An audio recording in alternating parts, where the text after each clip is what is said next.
안녕하십니까. 지방자치 30주년 국민이 만드는 나라 진행을 맡은 아나운서 전종환입니다. 네, 안녕하십니까. 아나운서 안희성입니다. 자, 국민이 만드는 나라 오늘이 세 번째 방송인데요. 오늘의 주제가 내가 만드는 정부입니다. 그렇죠. 내가 정부를 만든다. 맞습니다. 우리가 뭐 선거를 늘 하기는 하지만 네. 아마 이 의미는 조금 더 적극적으로 참여를 하는 지방정부를 얘기하는 것 같은데 어떤 참여를 할 수 있을지 벌써부터 좀 궁금하기도 하고 말이죠. 네, 그렇습니다. 그 궁금증을 함께 풀어주실 네 분을 먼저 소개해 드리겠습니다. 네. 자치분권위원회 김순은 위원장 나와주셨습니다. 안녕하십니까? 안녕하세요. 네, 반갑습니다.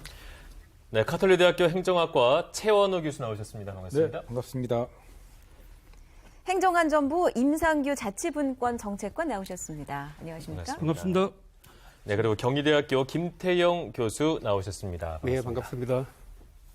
네, 오늘 출연해 주셔서 모두 감사드리고요. 좋은 말씀 많이 기대를 해보도록 하겠습니다. 네. 저희가 처음에 프로그램 시작하면서 세계 여러 나라의 지방 정부 형태를 좀 그렇죠. 살펴봤잖아요. 네. 근데 위원장님 이 영상을 보니까요. 각 나라의 지방 정부들의 어떤 그 운영 방식, 구성의 어떤 형태가 다 똑같이 일률적이지 않네요. 그렇죠. 그렇습니다. 각 국가의 문화, 역사, 전통에 따라 차이가 많이 나거든요. 네.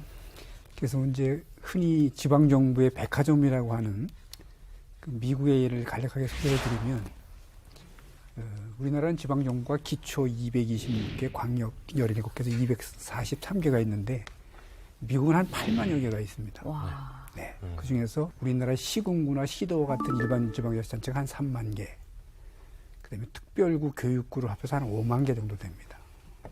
그런데 이 8만여 개가 상세하게 하면 다 다르다는 거죠. 네. 초기에는 아무래도 인구가 작지 않았겠습니까?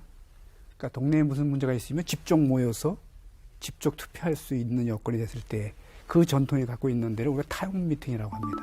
주민총회와 같은 거죠.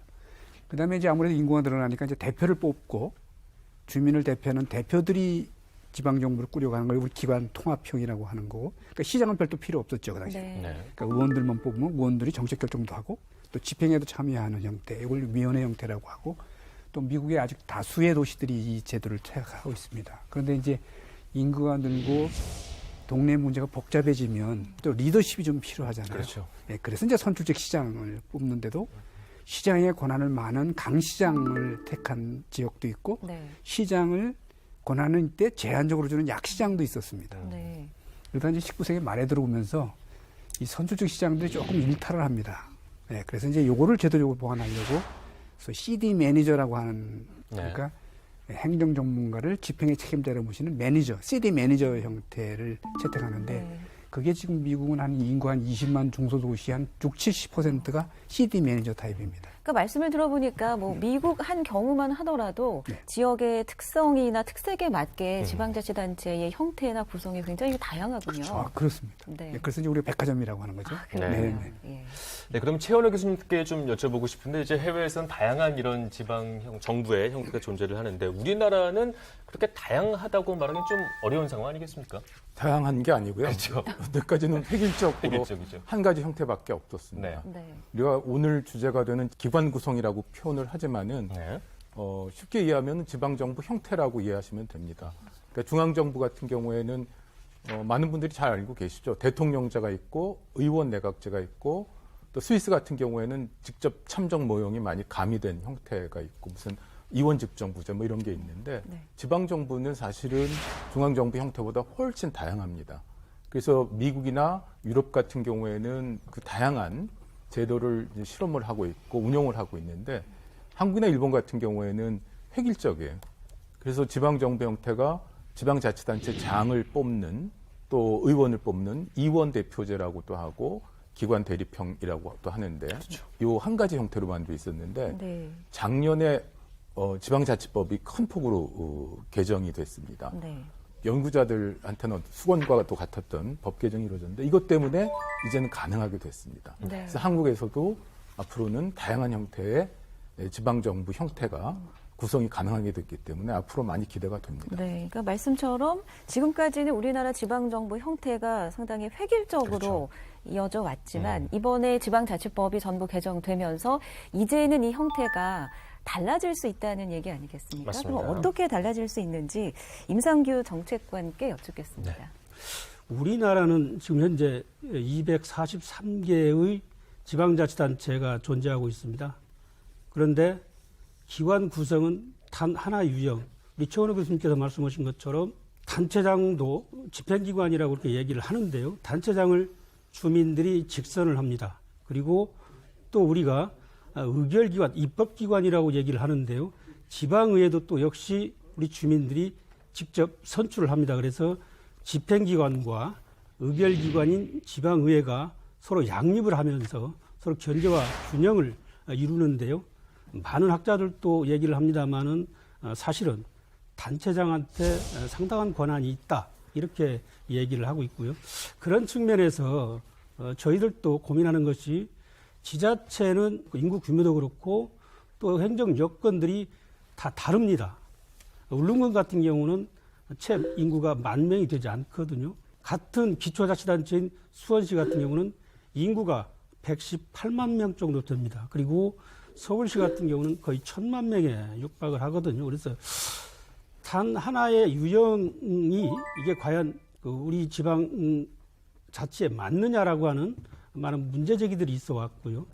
작년 말 지방자치법이 전부 개정이 되면서 새로운 길이 열렸습니다. 네. 즉 이제는 주민들이 자치단장을 직접 선출하는 것이 맞지 않다라고 생각하시면 투표를 통해서 자치단체장을 선출하지 않고 행정 전문가 또는 경제 전문가, 복지 전문가 같은 이런 전문가를 임용하는 형태로 바꿀 수 있다는 얘기고요. 또 지방의회가 상당한 역할을 하게 되면 단체장한테 집중된 권한의 일부를 즉 인사와 조직과 감사, 예산과 같은 일부 기능을 지방의회에 부여하는 그런 방법도 가능하다. 그런 의미에서 기관 구성을 다양하게 할 수 있는 길이 새롭게 열리게 된 것입니다. 네, 기관 구성이라는 얘기가 나오는데 이게 쉽게 말하자면 지방정부의 형태라고 볼 수 있을 것이고 이제까지 한 가지밖에 없었는데 앞으로는 다양한 형태가 가능할 것이다 이런 얘기인 것 같습니다. 네. 하지만 아직 우리가 경험을 못 해봤기 때문에 맞습니다. 정말 이렇게 이렇게 되는구나 확 와닿지는 아직까지는 좀 설명이 더 필요할 것 같은데 네. 김태형 교수님께서 조금 더 친절하게 설명을 좀 해주실 수 있을까요? 간단하게 정리하면 딱 두 가지 형태입니다. 하나는 현재처럼 단체장을 직접 선출하고 또 지방의회 의원도 선출하는 방식이고요. 또 한 가지 방식은 단체장을 선출하지 않고 지방의회만 직선으로 선출하는 방식입니다. 네. 후자를 기관 통합형이라고 그러고 전자를 현재와 같은 기관 대립형이라고 그러는데요. 사실 이번 지방자치법 개정 제4조의 의미라고 하는 것은 이 방식 둘 중에 하나를 자유롭게 선택할 수 있다 이런 말씀이시고요. 다양하다라고 하는 얘기는 그 양축으로 기관 통합형과 기관 대립형이 있는데 그 사이에 수도 없이 많은 유형이 존재하는 겁니다. 그래서 우리가 그 두 가지 개념을 정확하게 이해하면 우리 국민들께서도 자유롭게 맞춤형을 선택할 수 있지 않을까 생각하게 되는데요. 예를 들어서 이런 겁니다. 아파트 단지에서 입주민과 입주자 대표회의와 관리사무소가 있거든요. 네. 현재 입주자 대표회의는 직접 선출하는 거고요. 관리사무소장의 경우는 통상적으로 입주자 대표회의에서 이렇게 계약을 맺어서 그렇죠. 이렇게 채용을 하는 그런 구조입니다. 만약에 관리사무소장을 직접 선출하게 되면 기관 대립형이고요. 현재와 같은 말하자면 입주자 대표회의만 선출하고 관리사무소장은 따로 선출하지 않은 형태를 기관 통합형이라고 이렇게 얘기할 수 있는데요. 네. 민주공화국의 헌법에 기초해서 지금 현재 대한민국의 법이 지방의회는 헌법으로 선출하도록 되어 있습니다. 근데 지방자치단체장 정확하게 표현하면 집행부의 장의 경우에는 법률로 정하도록 돼 있어요. 그래서 사실 이제 그럼에도 불구하고 우리 개정된 지방자치법 106조를 보시면은 지방자치단체장을 시도지사를 포함해서 시군구청장이라고 사실상 명시하고 있거든요. 그렇죠.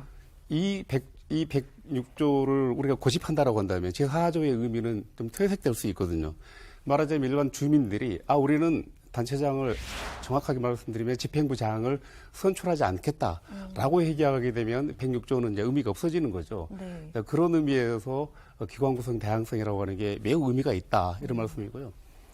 그 관리사무소장을 직접 선출하게 됐을 경우에 입주자 대표회의와 이제 갈등을 일으킬 수도 있고 대립하게 될 수도 있는데 통상적으로 그 경우에는 이제 관리사무소장이 제왕적 관리사무소장이다 이런 말씀하는 것처럼 네. 현재 우리 대한민국 기관 대립형 이 구조도 사실상 일부 분들은 이제 제왕적 단체장이라고 이렇게 이제 말하자 오명을 세우고 있지 않습니까? 그런 부분들이 사실은 기관 대립형 과 이게 지방 기관 통합형 그 사이에서 우리가 선택해야 되는 문제가 아닌가 싶습니다. 네. 그렇습니다. 그러니까 바뀐 지방자치법에 따르면 교수님도 방금 말씀해 주셨습니다만 시장을 이제 뽑지 않아도 된다는 거 그렇죠. 아닙니까? 맞습니다. 그러면 지금까지와의 그 지방자치 패러다임이 확 바뀌는 계기가 되는 것 같은데요. 그렇다면 시장을 안 뽑을 때 지방행정은 어떻게 의결하고 집행할 수가 있는 건지 궁금합니다, 위원장님. 우리가 이제 흔히 지방자치에는 두 가지 근본적인 이념이 있는데 어떻게 우리 민주성을 확보할 거냐, 어떻게 효율성을 높일 거냐 하는 관념인데 우리 지금 논의하는 이 기관 구성 관련해서는 대부분의 나라가 민주성을 중시하는 쪽에 기관 구성을 출발해서 거기에 효율성을 가미하는 형식으로 변화해 왔습니다. 네. 네. 근데 우리는 반대로 제 견해입니다만 그동안 우리가 효율성 중심의 기관 구성을 해왔어요. 우리가 강시장제거든요.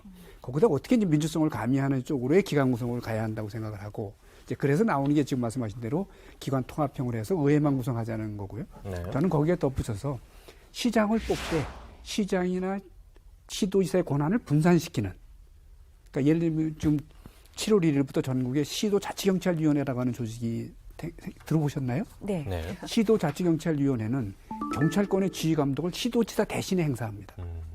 그러니까 집행권이 분산됐죠. 네. 그러니까 집행권을 어떻게 분산하느냐도 굉장히 중요할 것 같아요. 그래서 종전에는 시도지사나 시군구청장이 직접 집행했던 사무를 일부를 행정위원회나 또는 감사위원회나 이렇게 분산하는 것도 하나가 될 수 있고요. 두 번째는 지방의회를 구성을 하는데 지방의회가 구성이 되면 집행부를 구성하는 방법도 여러 가지 선택지가 있습니다. 지금 말하자면 CD 매니저 같이 시 전문가를 두는 방법도 있고 또는 지방의회 위원회들이 집행위원회가 돼서 집행부에 참여하는 방법도 있는데 이 다양한 방법들을 지방이 선택하게 하는 거는 맞는데 네. 직접적인 창의적 아이디어를 낼 거냐 아니면 대통령령에 이러이러한 선택지 1, 2, 3을 주고 그중에서 하나를 선택해야 될까 뭐 이런 게 또 생각되지 않습니까? 네. 그래서 좀 제 생각에는 각 지역에 어떤 모양을 디자인하기보다는 우리가 좀 처음이고 하니까 지역 사정에 맡겨서 기관 구성을 다양한다고 전제하에 몇 가지 중요한 선택지를 주고 그 선택 중에 주민들이 선택할 수 있도록 뭐 이렇게 하는 방향도 상당히 집행의 효율성을 높이는데 네. 도움이 되지 않을까 이렇게 그러니까 생각하고 그 결정을 있습니다. 주민 투표를 통해서 결정한다는 그렇죠. 거죠. 주민투표로 선택지 우리는 1번을 하겠다. 우리 2번을 하겠다. 뭐 이렇게 하는 게 좀 현실성이 높지 않을까 이런 생각입니다. 네. 네. 지방 정부를 운영함에 있어서 효율성과 민주성이 반드시 중요한 부분인데 이제까지 우리나라는 효율성에 더 가치를 많이 뒀다는 얘기고 네. 이제 앞으로 이제 이거를 어떻게 조화하고 이거를 지방 주민들이 정할 수 있다 이런 얘기인 것 같은데. 네, 여기에 민주성을 이제 더 맞습니다. 강화시키는 거죠. 그러면 행안부에서는 이제 자치분권을 담당하시니까요. 이렇게 기관 구성이 다양화되는 것에 대해서 어떤 시각으로 보고 계십니까? 같은 생각을 공유하고 있습니다. 여건과 규모 특성이 다 다른데 네. 그걸 단 하나의 유형으로 해결하는 부분은 맞지 않다. 앞으로도 그런 문제점들은 더욱 드러날 것이다라고 하는 부분이고요. 그래서 지방자치법 전부 개정에 기관 구성 형태 다양화가 반영이 된 것이고요. 다만 하나 말씀드리고 싶은 것은 전 세계적으로는 다양한 유형들이 있습니다. 그 많은 유형들을 우리 이 지방정부 형태에 바로 도입하는 것은 상당한 문제가 있다라고 하는 의식을 갖고 이 문제를 좀 접근하고 있는데요. 기본적으로 지방의회 중심으로 가야 된다고 하는 부분에 있어서는 공감을 합니다. 네. 다만 우리나라 지방정부에 도입 가능한 그 기관 구성 형태에 대해서는 저희들이 우리나라의 어떤 그 지방자치의 어떤 정치, 경제적 맥락 또는 역사적 경험 또 우리의 어떤 그 특성 또 국민들께서 어떤 생각을 하고 계시는지 이런 부분들을 좀 종합적으로 좀 수렴을 해서 몇 가지 실현 가능한 방법들을 좀 고민하고 있습니다. 그래서 현재 저희들이 우리나라에 적합한 그런 어떤 지방정부 구성 형태를 다양한 외국 사례 또 전문가와의 토론 또 국민 그 여론도 한번 인식조사도 한번 저희들 한번 해봤습니다. 작년 2월달에 한국지방행정연구원을 통해서 우리나라의 지방정부의 적합한 형태에 대해서 한번 저희들이 인식조사를 한번 해봤는데요. 네. 기본적으로 기관 구성 다양화가 필요하다는 의견이 한 60% 가까이 됐습니다. 그래서 우리 국민들께서도 지방정부 기관 구성을 좀 다양화하는 부분에 대해서 공감을 하시는 것 같고요. 선호하는 형태는 어떤 것이 있겠는가 하고 한번 여쭤봤습니다. 그랬더니 단체장을 주민이 직접 선거로 선출하지 않고 행정 전문가를 임명해서 단체장의 역할을 수행하도록 하는 부분이 한 45.4%. 현재처럼 단체장 권한을 부단체장이나 또는 그 지방의회에 분산하는 형태에 대해서 한 38.4% 정도가 긍정적인 어떤 그 입장을 좀 표명을 해 주셨습니다. 그리고 단체장을 선거로 선출하지 않고 지방의회에서 역할을 수행하는 부분에 대해서는 국민들께서 그다지 높은 어떤 그 선호도를 보여주지는 않았습니다. 이런 어떤 그 국민들의 어떤 인식이라든가 또는 우리나라 같은 경우는 좀 사실 995년도에 그 고려 성종 때 지방관을 파견하기 시작합니다. 1000년 이상을 단체장이 중심이 되는 그런 형태를 지금까지 유지해 왔거든요. 그래서 그걸 하루아침에 지방의회가 정책 결정과 집행기능까지를 다 하는 부분에 있어서는 상당한 좀 어려움이 있지 않겠느냐 하는 생각을 갖고 실무적으로 다양한 안을 검토하고 있다는 말씀을 드립니다. 네, 그러니까 좀 연착륙을 시킬 필요가 있다는 말씀을 그러네요. 드리네요. 예, 그렇습니다. 네. 그러니까 지방의회를 중심으로 한 지방자치가 돼야 된다는데 큰 틀에는 이견이 맞습니다. 없습니다만 이제 그 기관 구성 형태의 다양화 이걸 어떻게 할 것인지에 대한 세부적인 내용은 앞으로 논의가 좀 더 필요한 부분으로 느껴지는데 교수님 어떻습니까? 우리가 지방정부 기관 구성을 다양화할 때는 역사적인 전통이나 이런 것도 고려를 해야 되지만 지방자치단체의 규모도 굉장히 중요한 고려 요인 중에 하나라고 생각을 합니다. 이를테면은 세계 많은 나라에는 지방자치단체 계층이 있는데 광역정부도 있고 광역정부라고 하면 우리나라 시도 같은 거죠. 17개. 우리나라 기초정부는 230개 가까이 되는데 우리나라 기초정부는 굉장히 규모가 큰 편입니다. 프랑스 꼬미는 36,000개나 됩니다. 일본의 기초정부는 지금 1,800개지만 메이지 초기에는 무려 7만 개나 있었습니다. 네.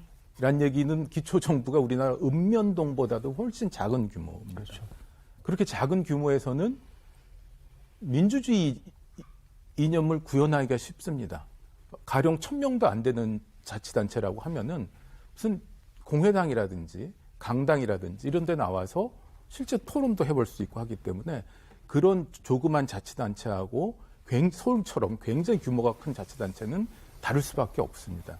그래서 규모가 클수록 효율성을 생각하고 규모가 작을수록 어떤 민주성이라든지 직접 민주주의를 가미한 정부 형태 구성이 가능한데 오늘 주제가 국민이 만드는 나라. 내가 만드는 정부. 예, 30주년이 굉장히 짧은 것 같지만은 우리 역사 속에서도 자치 전통이 굉장히 있기 때문에 그런 것들을 잘 고려를 해서 이제 계기가 만들어졌기 때문에 시행착오는 좀 하겠지만은 적극적으로 다양한 형태를 좀 실험해보는 계기로 삼았으면 좋겠다라는 게 제 의견입니다. 네. 네. 지방 정부의 형태도 물론 중요하겠지만 본질적인 질문을 하나 좀 위원장님께 드리고 싶은 게 결국 지방의회가 중심이 돼야 되는 가장 큰 이유, 네. 그 이유는 어디 있다고 보시는지도 아까 궁금합니다. 좀 몇 번 나오겠지만 민주성의 확보입니다. 그렇죠. 네. 다수의 의원들이 단일의 시장, 선출직 시장보다는 대표성이 높잖아요. 또 다양한 주민의 수, 국민의 수만큼 이익이 있는데 그게 한 명의 단체장보다는 다수의 지방의회가 대표할 가능성이 굉장히 높은 거죠. 네. 그러니까 우리가 이런 논의를 진행하는 이유도 네. 주민의 자치권 보장이라는 지방자치 본래의 목적이기 맞습니다. 때문이라는 거 우리가 꼭 기억을 해봐야 될 것 같습니다. 네, 그렇다면 이 시점에서 지금 해외에서 지방 정부를 좀 다양하게 운영하고 있는 분의 전화를 연결을 해서 네. 좀 얘기를 들어보는 것도 의미가 있을 것 같습니다. 네. 미국 캘리포니아주에 위치하고 있는 부에나 파크의 한국계 박영선 부시장이 시장으로 일을 하고 있습니다. 전화 연결돼 있나요? 안녕하세요. 네, 안녕하세요. 네, 반갑습니다. 지방자치 30주년 방송 진행하고 있습니다. 간단한 소개와 더불어서 인사 말씀 부탁드립니다. 네, 저는 캘리포니아에 있는 오렌지 카운티에 소속된 한 지방자치 도시인 부에나파크 시의 박영선, 영어 이름은 써니파크 부시장입니다. 네, 반갑습니다. 저희가 오늘 이제 지방정부의 다양성 어떻게 바꿀 수 있을까에 대해서 이야기를 나누고 있는데 일단 부에나파크 지역의 의회 어떻게 운영이 되고 있는지 좀 궁금합니다. 네, 저희 부에나파크 시는 인구가 한 8만 3천 명 정도 되는 중간 정도에 속하는 도시라고 보시면 되고요. 그리고 오렌지 카운티에는 34개의 도시가 있어요. 저희 부에나파크 시의 닉네임은 The Center of Southland라고 그래서 가장 중심적인 한국으로 치면 한 대전 정도라고 그럴까요? 딱 중간에 있으면서 교통의 요충지로 알려져 있어요. 저희 행정 지구는 어떻게 분류가 되어 있냐면요. 지금 많은 분들이 이야기하셨던 것처럼 시의 진짜 행정은 시 매니저가 맡고 있어요. 그리고 저희들은 시의회는 5명의 시의원으로 구성이 되어 있고요. 2016년에 처음으로 시 전체를 통해서 시의원들을 뽑는 제도에서 시를 5구의 지역구로 나누어서 그래서 저희들이 각 지구마다 대표가 되는 시의원들을 뽑고 있는 그런 도시로 알려져 있습니다. 네. 그러면 그 시의원들 중에서 시장도 나오시고 부시장도 나오시는 겁니까? 네, 그렇습니다. 저희는 직선제 시장 제도를 하지 않고 있고요. 네. 그리고 5명의 시의원들이 돌아가면서 순환제 시장을 뽑아요. 그래서 12월이 되면 그러면 시장 한 사람 그리고 시장직에서 공석이 생길 때를 대비해서 부시장을 뽑게 되죠. 그리고 어떤 도시들 저희 같은 도시들은 관례적으로 부시장이 이제 시장이 되는 그렇게 순환을 하고 있어요. 네. 시의원들이 이렇게 돌아가면서 그렇죠. 시장, 부시장을 한다. 저희가 듣기만 해도 상당히 생소한데. 맞습니다. 그러면 여기에 대해서 주민 신뢰도는 어떤 편입니까? 사실 주민들의 입장에서 봤을 때는 이런 지방 시의원들이 있는 것이 훨씬 더 서비스 차원에서 더 좋다고 보여지고 있어요. 네. 저희들이 하는 일은 주로 행정은 시 매니저가 하지만 정책을 결정하고 그리고 주민들의 어떤 어려운 점들 이런 것들을 직접 수렴해서 그런 것을 가지고 정책을 만들어주거든요. 그러니까 케이스 바이 케이스로 저희들이 정말 바닥에서 뛰면서 주민들 그리고 비즈니스 하시는 분들이 노고가 뭔지를 알아서 시행정에 반영할 수 있도록 저희들은 정책과 그리고 지침을 주는 것이 저희들의 역할이에요. 네. 네. 그러면 주민과 밀접하다는 게 지방의회 중심의 지방정부의 가장 특별한 장점이다. 이렇게 보시고 계신 건가요? 네, 맞습니다. 제가 저희 최근에 오렌지 카운티에 있는 도시들 중에서 몇몇 도시들이 특히나 규모가 그렇게 크지 않은 도시들, 예를 들면 한 30만 명 정도 미만의 도시들은 저희 같은 제도들을 따르고 있어요. 그래서 순환제 시장을 하는데 최근 조그만 도시들이 직선제 도시로 직선제 시장으로 바꾸는 이런 노력들을 하고 있었고요. 그리고 저희 시에서도 이번 초반에 저희 이제 미국은 얼마 전에 선거구 조정이 지금 이제 시작이 되고 있는데요. 그래서 직선제 시장을 실제로 제한하기도 했었어요.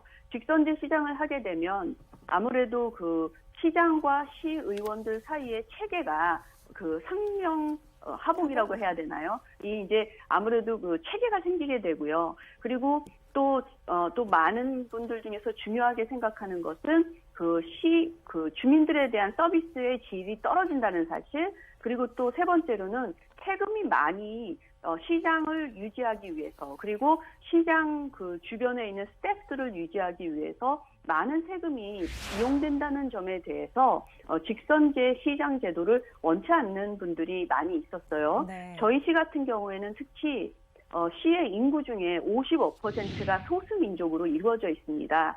그래서 라티노, 그러니까 히스패닉 쪽이 한 30% 정도 되고요. 그리고 동양 사람들이 나머지 한 20%라고 볼 수 있어요. 그리고 나머지 한 5%는 아프리칸 아메리칸들로 구성이 되어 있는데요.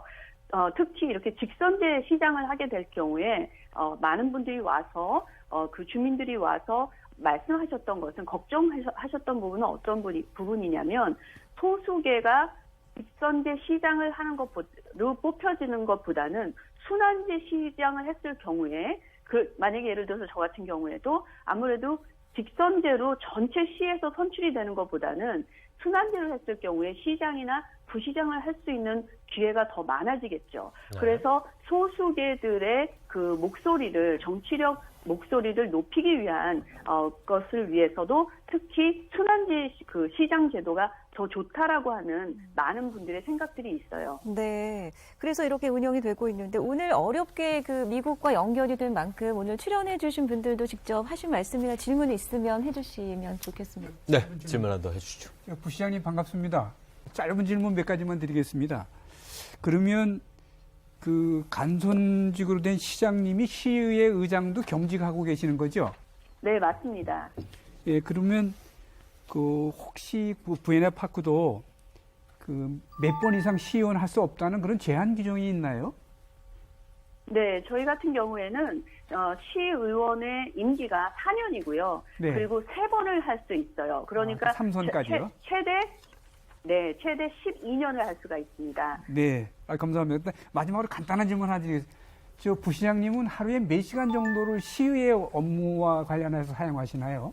네, 사실 이렇게 순환제 시의원을 하는, 그러니까 시장을 하는 이런 도시들의 경우에는 시의원의 자리가 발렌티어, 그러니까 봉사직이라고 보는 것이 맞아요. 그래서 저희들은 전부 다 자기 직업이 있거나 아니면 이미 은퇴하신 분들이 시의원을 하는 경우가 많고요. 저하고 지금 현재 시장이신 분은 둘 다 변호사예요. 그리고 네. 이제 나머지 분들은 그러니까 선생님이셨거나 하신 분들이 하고 있습니다. 근데 지금 제가 일하는 거는 열심히 일해야지 한인들이 다음에도 많이 나올 수 있잖아요.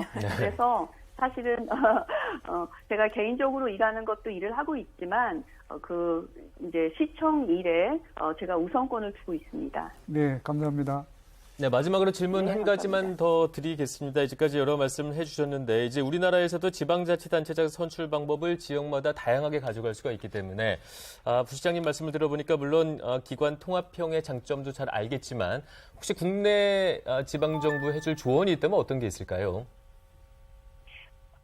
미국의 그 정치 속담 중에서 많이 이야기하는 것들이 all politics is local. 모든 정치는 지역에서 시작된다라고 하는 말이 있어요. 그만큼 미국은 크고, 그리고 그 각각 지역에 있는 어떤 어떤 현안들을 가장 알 수 있는 사람들이 시의원들이기 때문에 그렇거든요. 그런데 그렇기 때문에 저희들은 특별히 emergency power나 이런 것들이 있어서 저희들이 직접 조례를 만들고, 그리고 그런 지방 행정법들을 만들 수 있는 파워가 많고요. 그리고 특히 코로나 동안에 그런 파워가 있었기 때문에 저희 캘리포니아나 아니면 저희 상급 그 지방 단체인 오렌지 카운티 같은 경우에 예를 들어서 마스크를 쓰는 문제에 대해서 오렌지 카운티 슈퍼바이저 쪽에서는 아주 클리어한 이런 디렉션을 내지 않았을 때가 있었는데요. 저희 시에서는 오렌지 카운티에서 가장 첫 번째 시로서 마스크를 쓸 수 있도록, 특히 필수 업종에 일하고 계신 분들을 보호하기 위해서 저희들이 그런 조례를 내놨어요. 그러면 오렌지 카운티 34개 도시 중에서 저희가 처음 그렇게 하기 시작을 하니까 많은 도시들이 따라하기 시작을 했거든요. 보통 법으로 봤을 때 가장 상급기관인 주 정부나 연방 정부에 대치되는 그런 행정명령을 내릴 수는 없어요. 하지만 그것에서 더 나아가서 더 강력한 행정명령을 내릴 수 있는 그런 파워는 있거든요. 그런데 이런 법을 만들 수 있는 파워와 또 함께 법을 집행할 수 있는 파워가 있잖아요. 지방정부는. 이런 파워들이 같이 있기 때문에 이 안에서의 또 그 어떤 밸런스, 체크앤 밸런스가 또 필요할 수가 있고요. 그리고 특별히 그 정치의 투명성이 많이 필요해요. 이 시의원들의 힘들이 많기 때문에, 그렇기 때문에 어떤 그 커럽션, 예를 들어서 정치 부패나 이런 것들이 생길 수 있는 부분들이 꽤 있거든요. 그래서 특히 한국에서 제가 생각했을 때 이 그 그 자치제가 많은 파워를 이루었을 때 어떻게 하면 지방 정치인들이 깨끗한 정치, 그리고 국민을 위하는 그런 정치를 실제적으로 할 수 있을지, 그런 어떤 그 안전장치가 필요하지 않나, 그런 생각이 듭니다. 네, 말씀 잘 들었습니다. 정말 지방의회 중심의 지역 주민과 밀착된 지방자치, 정말 저희가 참고할 만한 부분이 분명히 있는 것 같습니다. 오늘 영상 연결해 주셔서 대단히 고맙습니다. 고맙습니다. 네, 감사합니다. 네, 부에나파크 박영선 부시장과 영상 연결해 봤습니다. 네. 이야기 들은 소감이 다들 있으실 것 같아요. 어떠십니까? 위원장님부터 얘기 들어볼까요? 네, 지금 우리가 전반전에 논의했던 CD 매니저의 가장 대표적인 도시인 것 같고요. 그다음에 지금 말씀하시는 내용 보니까 그 5분의 시의원들이 시민들의 권익이나 또는 복지 증진을 위해서 무척 애쓰시는 건 아주 모범적인 지방자치를 하는 지역으로 보입니다. 그다음에 이제 그 정치의 투명성을 많이 강조하셨잖아요. 그 투명성을 강조하는 사실 12년간의 그 JMS를 제한한 게 지금 미국의 유행인데 그런 제도도 도입한 것 같고요. 그래서 향후 우리가 그 기강구성 다양화를 할 때 좋은 사례로 이렇게 볼 수 있지 않겠나 생각합니다. 교수님은 어떻게 보셨습니까? 제가 이제 보면서 느낀 건데요. 네. 작년에 지방자치법 전부 개정안이 통과됐을 때 가장 중요한 그 안건 중에 하나가 지방의회 인사권 독립이었거든요. 지방의회? 인사권 독립. 그러니까 지방의회 사무처 직원들에 대한 인사권을 지방의회 의장이 갖고 있는 게 아니고 시장이 가지고 있는 거예요. 그거를 이제 지방의회 의장에게 지방의회 돌려달라라고 하는 그 법안이 작년에 통과가 됐는데 제가 이 문제를 외국 친구와 이제 논의를 했더니 오해를 하더라고요. 그러니까 인사권 독립 그러면 통상적으로 외국에서는 지방의회 의원들이 집행부 공무원들에 대한 인사권을 행사하는 거예요. 그래서 집행부가 인사권 독립해달라고 하는 세미나도 열고 그냥 뭐 난리칩니다. 그런데 우리의 경우에는 지방의회가 인사권 독립해달라고 이런 주장한다라고 했더니 그 파한대소를 했던 그런 기억이 나는데요.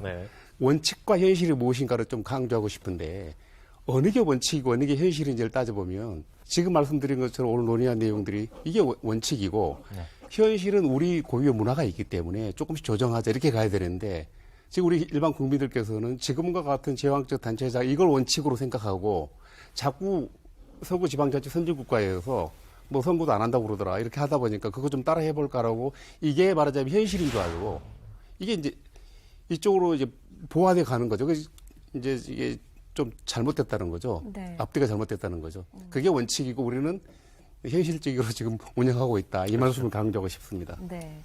저도 한 말씀 더 보태고 싶은데요. 그 한국에서 지방자치 이야기를 하면은 우리 연구하는 사람은 그렇지 않은데 일반인 중에는 지방자치 그거 꼭 필요한가? 그럼 뭐하러 해? 뭐 효율적이지도 않고 이런 인식들이 적지 않습니다. 적지 않은데 지방자치라는 거는 아까 그 박영선 부시장도 인터뷰 중에 마지막에 이런 얘기를 했어요. 모든 정치는 지방에서 나온다. 지방에서부터 시작된다. 그리고 이제 지방에서 자율적으로 결정할 수 있는 게 많다. 이런 얘기를 했는데 사실 한국 사람들은 중앙 집권적인 정치 질서에 익숙해서 그런지 자기 동네, 자기 지역 정치 얘기는 거의 안 하죠. 맨날 대선 얘기하고 중앙 정치에 관심이 그렇죠.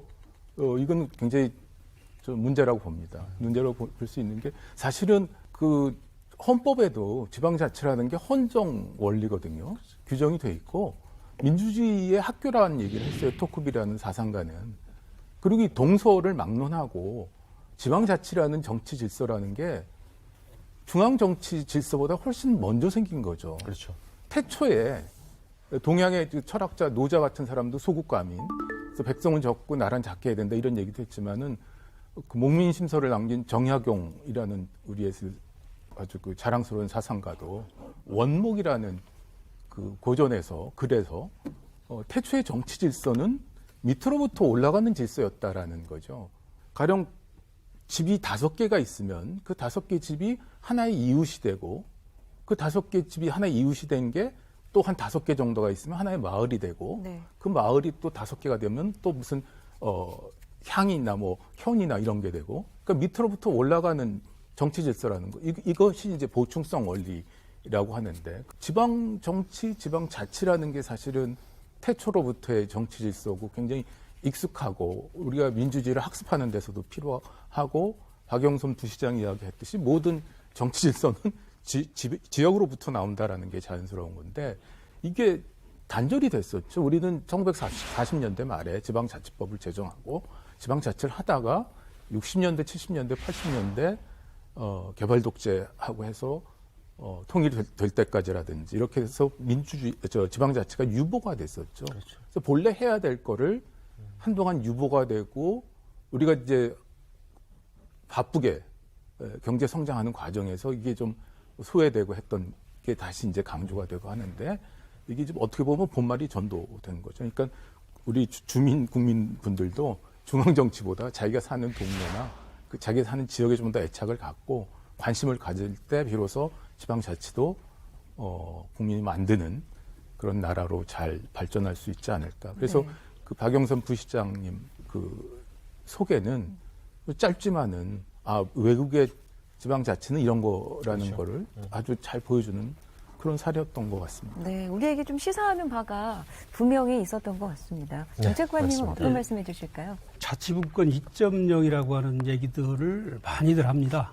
단체장 중심에서 주민과 지방의회가 중심이 되는 그런 지방자치를 말하는 건데요.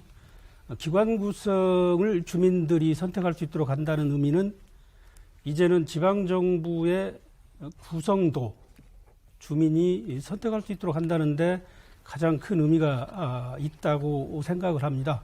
그리고 또 하나 말씀드리고 싶은 것은 많은 그 새로운 제도들을 만드는 데 있어서 외국 사례를 참고는 하고 있습니다만은 우리의 어떤 현실과 여건, 풍토, 또 국민들의 어떤 수용성 이런 부분들을 종합적으로 고려해서 우리에게 맞는 그런 어떤 제도를 만드는 게 중요하다고 생각을 하고요. 많은 전문가들과 국민들의 의견을 들어가면서 혼란 없이 새로운 제도가 잘 안착해서 주민들께서 실제로 그런 혜택을 또는 그 효과를 직접 느끼실 수 있도록 잘 제도를 만들어 가도록 그렇게 하겠습니다. 지난해 12월 지방자치법 전부 개정안이 국회를 통과해 내년 1월 시행을 앞두고 있는데요. 32년 만에 큰 변화를 맞은 지방자치법, 어떤 변화가 생겼을까요? 개정된 법률에서 주목받고 있는 것 중 하나가 특별지방자치단체에 관한 규정입니다. 2개 이상의 지방자치단체가 공동으로 특정한 목적을 위하여 광역적으로 사무를 처리할 필요가 있을 때 특별지방자치단체를 구성할 수 있습니다. 이에 연대와 광역화를 필요로 하는 전국의 각 지방자치단체들이 모여 특별지방자치단체 설치를 추진하고 있습니다.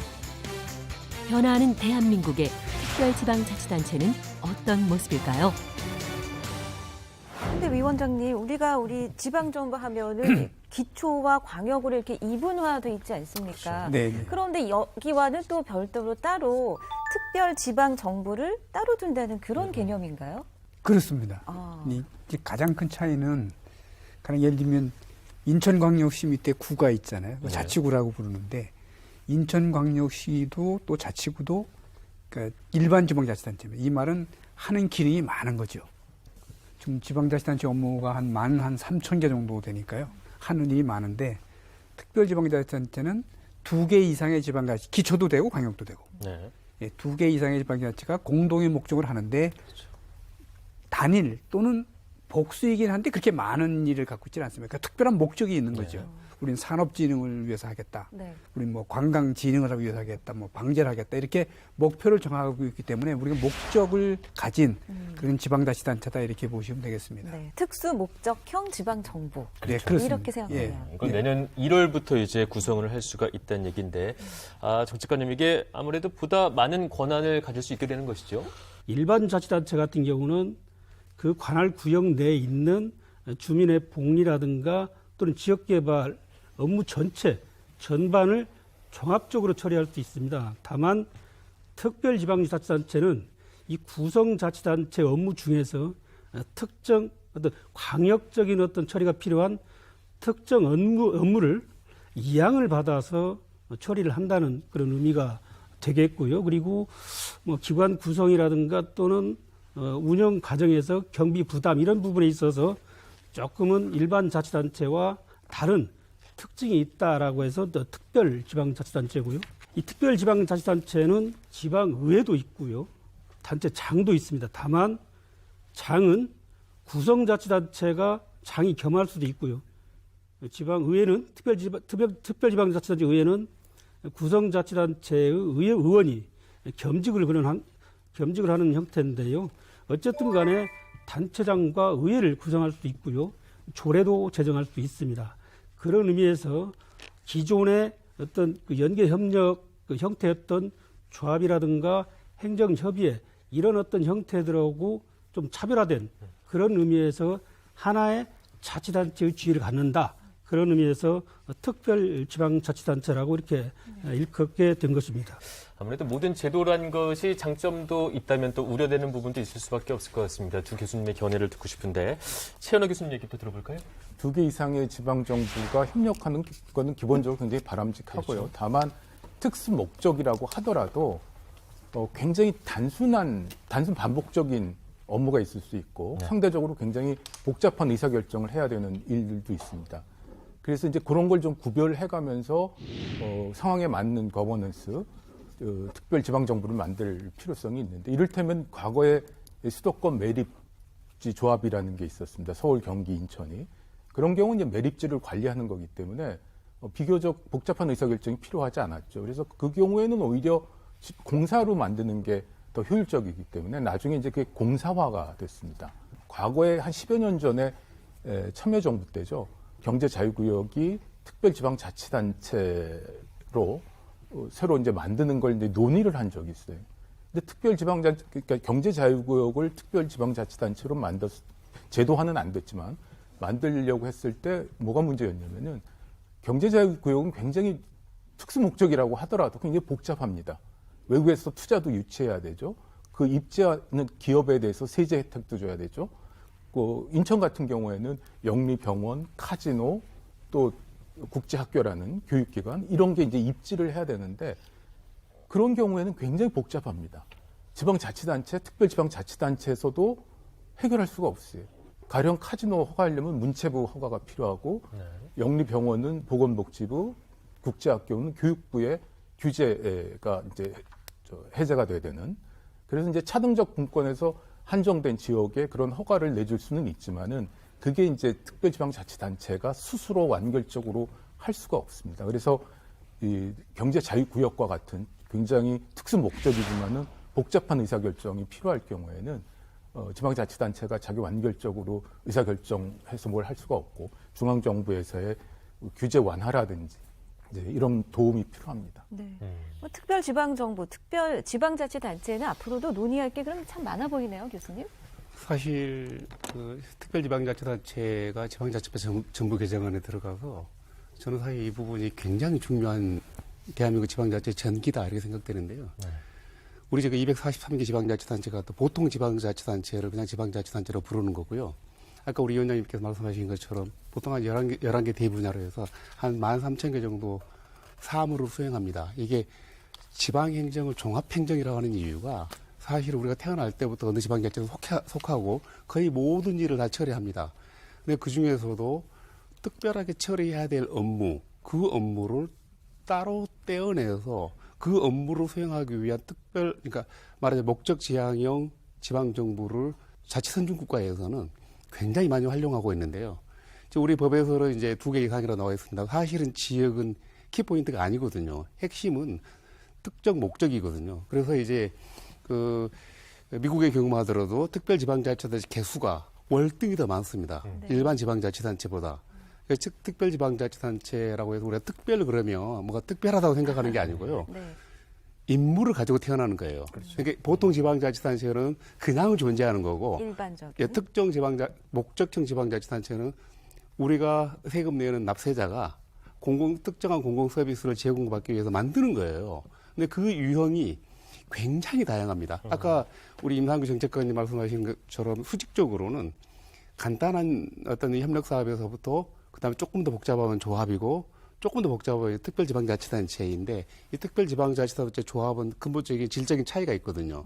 이게 이제 보통 지방자치단체 마찬가지로 의회를 갖고 있고 조례재정권을 가지고 있고 경우에 따라서는 과세, 자주권도 갖게 되고 그러니까 정하기 나름이죠. 그래서 보통 지방자치와 똑같은 형태를 가지고 있는 거예요. 네. 그 종류가 굉장히 많습니다. 예를 들어서 노스캐롤라이나의 경우에는 그 모스키토 스페셜 퍼포스 해가지고 모기만 잡는 특별지방자치단체 따로 있어요. 모기만 잡아요? 예, 모기 잡는 목적으로 만든 지방자치단체예요. 네. 뭐 공원 관리다.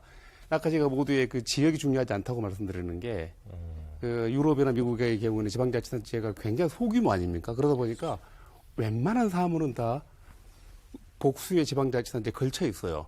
우리의 경우에 사실은 지방자치단체 규모가 크니까 복수를 요하지 않은 경우도 있거든요. 근데 그런 부분들을 이제 간과하고 있어서 차후에 좀 논의해볼 만한 부분이 있기도 합니다. 근데 단일 지방자치 내에서도 특별지방자치단체 만들 수 있는가? 일단 그 화두로 한번 던져보고 다음 얘기를 조금 이따 다시 나누기로 하겠습니다. 네, 특별지방자치단체에 대해서 이야기를 나눠봤습니다. 아주 특별한 목적과 임무를 가진 자치단체다. 그리고 내년 1월부터 시작될 수 있다. 이런 얘기였는데 위원장님 어떻게 들으셨나요? 다 얘기 들어보니까요. 근데 지금 하신 말씀에 대해서는 크게 동감을 하면서요. 한 2가지 정도 이렇게 좀 첨언을 드리고 싶습니다. 우선 하나는 그동안 지난 지방자치 30년 하면서 나름대로 좋은 성과도 있었지만은 자치단체 간의 벽이 너무 높아서 소지역주의 경향이 짙어졌다 하는 그런 비판의 목소리가 있었거든요. 그러니까 좀 행정구역을 뛰어넘는 광역적 협력이 있었으면 좀 행정의 유연성도 제고하고 또 탄력성 하에 성과를 높일 수 있는데 그게 잘 안 됐다는 반성이 하나 있고요. 또 하나는 우리가 시군구는 계속 이렇게 행정부에 커왔는데 시도는 상당히 축소지향적으로 달려왔습니다. 예를 들면 조선시대 때 우리가 8도였잖아요. 근데 지금 남한만 17개 시도가 됐습니다. 그러니까 교통통신의 발달로 따지면 사실은 생활권이 훨씬 더 넓어졌는데 오히려 시도에 보면 점점점 작아져서 서울, 부산도 일일 생활권이라고 말씀하는 분도 계신데 그래서 이거에 대한 좀 유연한 협력이 좀 필요한데 그런 협력을 구하는 그 제도적 대안으로도 저는 특별지방이 상당히 유용하게 작용되지 않겠나. 그래서 최근에 지금 메가시티 논의가 한창 지금 이루고 있지 않습니까? 네. 그러니까 이 메가시티 논의가 특별지방자치단 제도를 하고 잘 이게 결합이 되면 상당히 특수 목적에 좋은 성과를 거둘 수 있지 않겠나 이렇게 그래서 기대감이 커지고 있습니다. 네. 그러니까 기관의 구성을 지역에 따라 다양화할 수 있는데 그 방법 그리고 그 형태를 우리가 직접 만들 수 있고 선택할 수 있다는 거 아닙니까? 네. 이게 바로 내가 만드는 정부의 의미겠죠. 맞습니다. 그래서 2부에서는 또 이와 관련된 주제가 준비되어 있습니다. 그렇습니다. 2부에서는 지역이 아닌 기능을 중심으로 한 목적형 지방정부, 이걸 법률상 용어로는 특별지방자치단체에 대해서 좀 더 깊게 이야기를 나눠보도록 하겠습니다. 잠시 뒤에 다시 뵙겠습니다.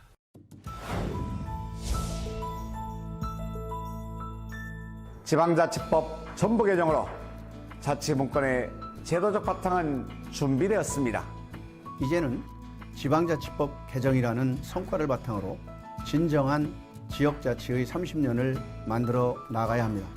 새롭게 도약하는 자치분권의 힘이 진정한 국민주권으로 이어질 수 있도록 자치단체장의 한 사람으로서 최선을 다하겠습니다.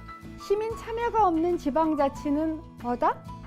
바로 핸드폰 없이 집콕하는 거다. 집콕도 어려운데 핸드폰마저 없으면 얼마나 힘들겠어요? 그래서 지방자치 주인공인 여러분이 참여해서 목소리를 내주셔야 됩니다. 하나의 해설하면 시민 여러분들이 바로 주주이십니다. 꼭 주주권을 행사하시어 적극적으로 참여해 주시기를 부탁드리겠습니다. 국민 참여는 더하고 불합리한 관행은 빼고 주민 예산은 곱하고 공동체 마음은 나눠야 하죠. 여러분은 지방자치에 대해 무엇을 주문하시겠습니까? 지방자치에 대한 시민들의 의견을 듣습니다. 주민의 선택과 적극적인 참여가 그 무엇보다 중요합니다. 여러분 모두가 참여해 주셔서 지방자치의 주인공이 되어 주십시오. 함께 자치합시다.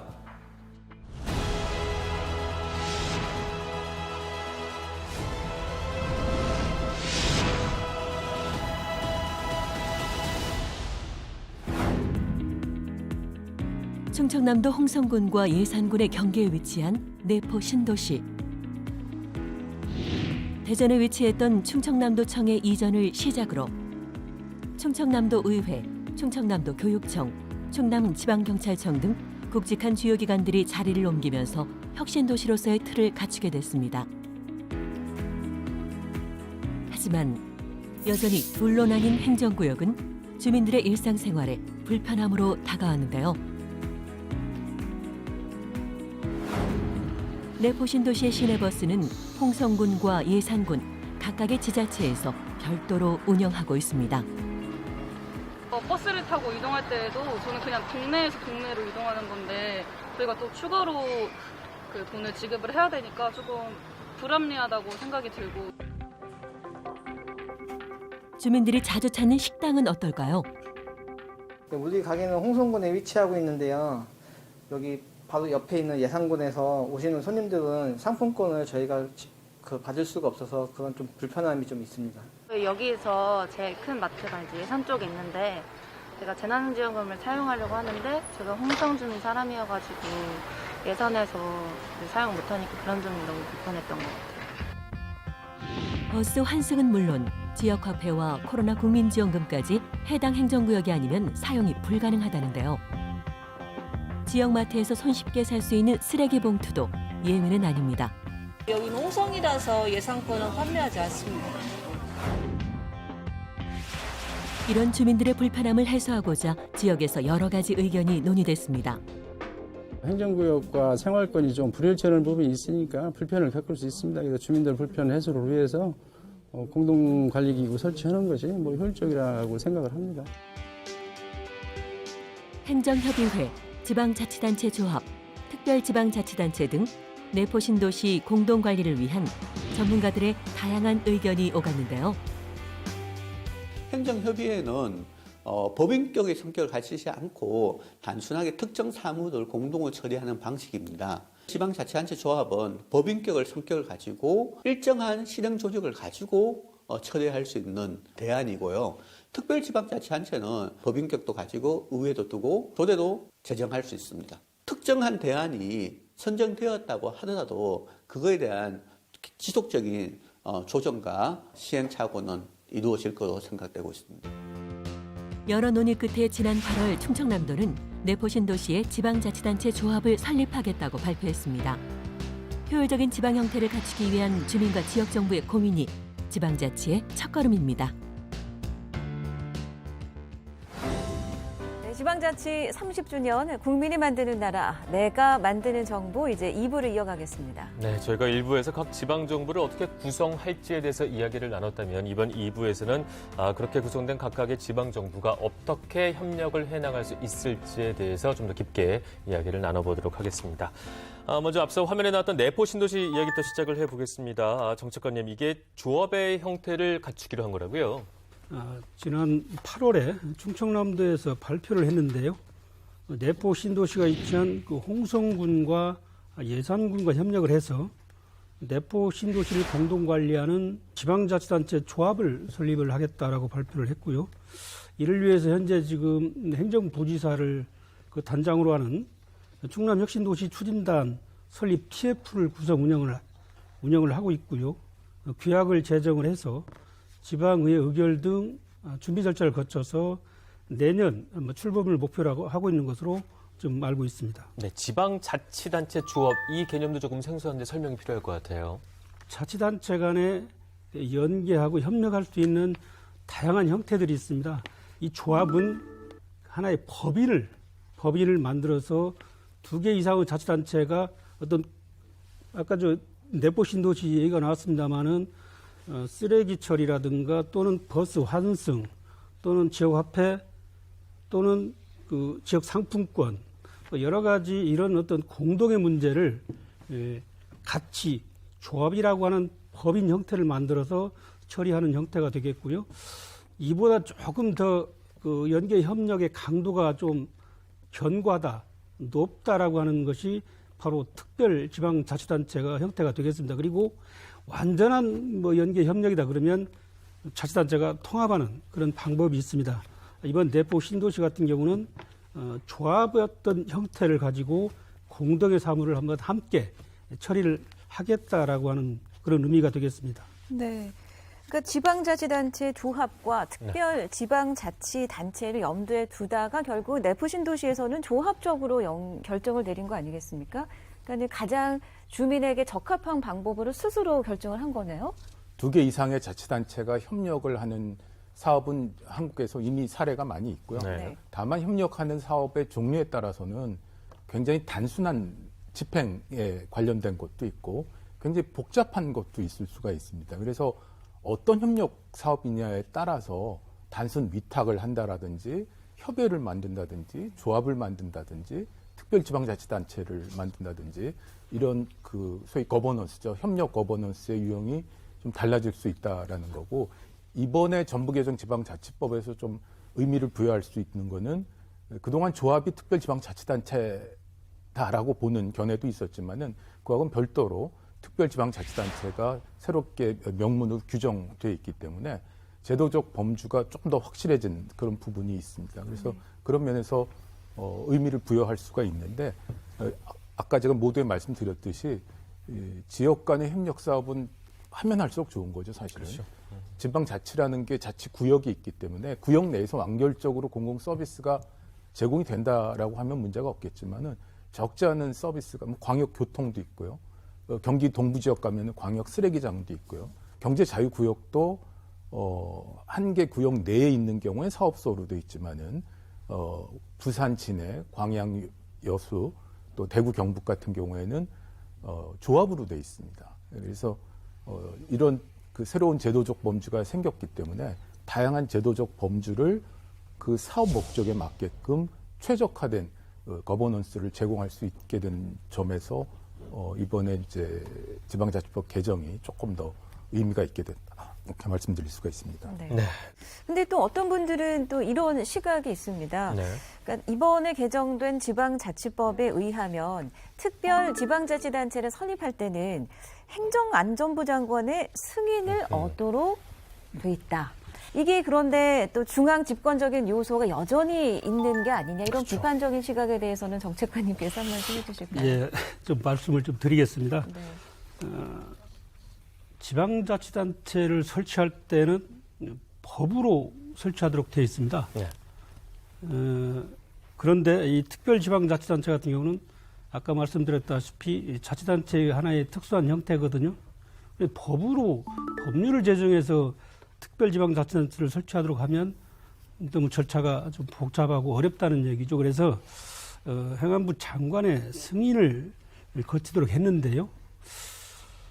특별지방자치단체가 설치가 되면 그 특정 사무에 대해서는 관할권이 이관이 됩니다. 그럼 그에 따라서 처리 주체, 즉 행정청이 바뀌거든요. 그렇기 때문에 그런 법적 효과가 또 있고요. 또 저희들이 이제 규약을 승인하는 건데 규약에는 특별자치단체의 모든 것이 담겨 있습니다. 기관 구성부터 경비를 누가 어떻게 부담할지, 그다음에 지방의회는 어떻게 구성할지, 단체장은 누가 할지, 그다음에 어떤 사무를 할지 많은 부분들이 규약에 담겨져 있는데요. 그 규약이 관련 법률이라든가 또는 지방자치법 또는 지방공무원법 또는 많은 그 법률, 개별 법률에 부합하는지에 대해서 한번 스크린 한번 해볼 필요가 있는 거고요. 또 하나는 특별지방자치단체에서는 국가 사무를 위임받거나 또는 위탁을 받아서 처리를 할 수가 있거든요. 그럴 때 저희 행정안전부가 그 소관 부처를 설득을 해서 특별지방자치단체의 사무로 좀 지원해 줄 수 있다. 그런 측면에서 보면 뭐 통제라기보다는 저희들은 지원이라고 이렇게 생각을 좀 하고 있고요. 아까 조합 얘기 나왔잖아요. 조합을 설립할 때도 그 행정안전부 장관의 승인을 받습니다. 네. 하물며 네. 특별지방자치단체를 설치하는데 저희 행정안전부가 뭐 규약을 승인한다고 그래서 네. 그걸 통제로 인식하는 것은 조금은 저희들 입장에서 보면 조금은 억울하다. 네. 이렇게 말씀드릴 수 있겠습니다. 네. 네, 그럼 이쯤에서 특별지방정부를 구성하고자 노력하고 있는 지역의 목소리를 연결해서 들어보도록 하겠습니다. 이환주 남원시장님 연결돼 있습니다. 안녕하세요. 네, 안녕하세요. 반갑습니다. 네, 반갑습니다, 시장님. 자, 네. 국민이 만드는 나라, 내가 만드는 정부. 인사 말씀 잠시 부탁드릴게요. 네, 전 전라북도 남원시장 이환주입니다. 우선 우리 지산권에 있는 7개의 지자체가 그 전에 관광개발협동조합이라는 단체를 만들어서 운영해왔는데 저희가 그 조합의 대표를 맡고 일을 하고 있습니다. 네, 지리산 관광개발조합 말씀을 해주셨습니다. 소개 부탁드릴게요. 네. 우리 지방자치법에 그 지방자치단체 조합이 규정이 있는데 저희 관광개발조합은 지산권에 있는 7개의 지자체가 공동으로 사무를 처리하기 위해서 만드는 조직입니다. 이렇게 기초지자체로 구성된 최초의 지방자치단체 조합으로서 지난 2008년도에 설립이 되었죠.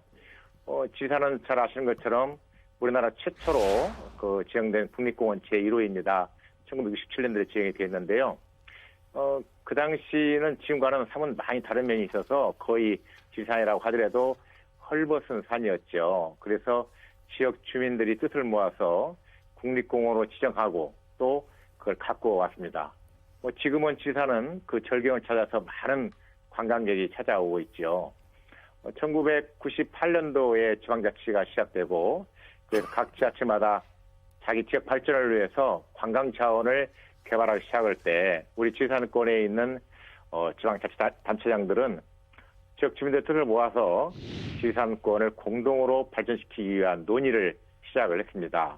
그렇게 함으로써 불필요한 그 중복 투자를 줄이고 또 지리산에 있는 통합 문화권의 어떤 정체성을 지키기 위해서 많은 노력을 기울여 왔습니다.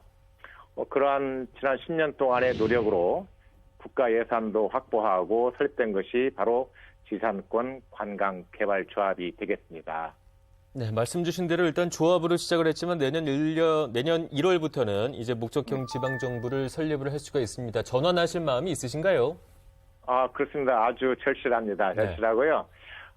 말씀드린 것처럼 2008년도에 설립이 된 관광개발조합을 저희가 10년 동안 운영을 해봤는데 나름대로 성과도 있었습니다. 또 많은 한계를 저희가 느꼈습니다.